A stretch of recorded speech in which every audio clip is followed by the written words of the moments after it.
AI এতে চাকরি হারানোর আশঙ্কা। খবরের শিরোনামে এখন শুধু এআই। এই প্রযুক্তি নিয়ে যতটা না আসা তার চেয়ে বেশি চিন্তা চাকরি যাওয়ার। উপার্জনের দরজা বন্ধ করে দিতে চলেছে এআই, কৃত্রিম বুদ্ধিমত্তা। এটা ভেবেই রাতের ঘুম উড়েছে অনেকে, কারণ ইতিমধ্যে অনেক সংস্থা কর্মী সংকোচনের মাধ্যমে খরচ কমাচ্ছে, কৃত্রিম বুদ্ধিমত্তা ব্যবহার করে মিটিয়ে ফেলছে কর্মীর অভাব। আর সেই কারণে এমন আশঙ্কা ছড়িয়ে পড়েছে দেশের সাধারণ চাকরিজীবীদের মধ্যে।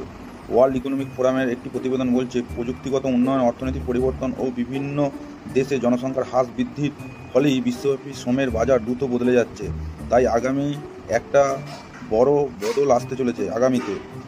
আর এই সমীক্ষা বলছে এআই নির্ভর প্রযুক্তিতে কাজ কমবে না, বরং অনেকের কাজ সম্পাদন সহজতর হবে। আবার এআই ব্যবহারের ফলে মানুষ যেমন চাকরি হারাতে পারেন, তেমনি বাড়ছে নতুন চাকরি তৈরির সম্ভাবনা। তথ্য বলছে 14% নতুন কর্মসংস্থান তৈরি হবে। আর এই কারণে 2025 সালে প্রায় 9 কোটি চাকরি চলে যেতে যেমন পারে, তেমনি প্রায় 7 কোটি নতুন চাকরি তৈরিও হবে।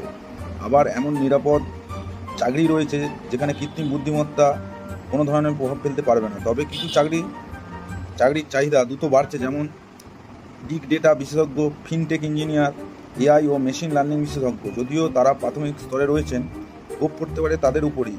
আবার কমেন্ট রাইটার বা এমন কাজ যা নিয়মমাফিক একইভাবে করে যেতে হবে, সেই কাজ দখল করে নেবে এআই। বর্তমানে অনেক মিডিয়া এআই নির্ভর হতে চলেছে। তবে এআই আমাদের ক্ষতি করবে না, তা ভবিষ্যতে আমাদের ভালো কাজেই ইউজ হবে। তো এই নিয়ে ভয় খাওয়ার কোনো ব্যাপার নেই। যা হোক, এই ভিডিওটা আমি তৈরি করলাম, ভালো লাগে লাইক করবেন, কমেন্ট করবেন। জয় হিন্দ।